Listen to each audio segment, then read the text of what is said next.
Calculate the average grade and participation level of students involved in your school's sports teams.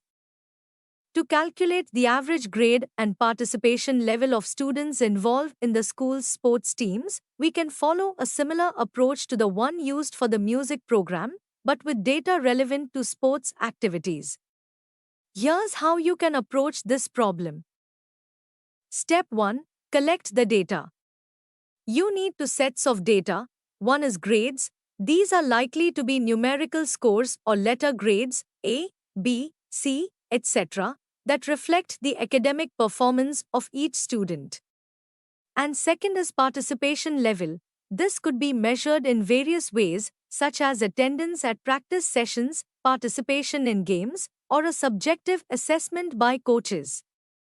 It should be quantified in a way that allows calculation of an average, such as a percentage or a score out of 10. Step 2. Convert data if necessary. If your grades are in letter format, convert them to a numerical scale, as shown below. Step 3. Calculate the average grade. The average grade can be calculated using the formula given below. Step 4. Calculate the average participation level. The average participation level can be calculated with a similar formula given below.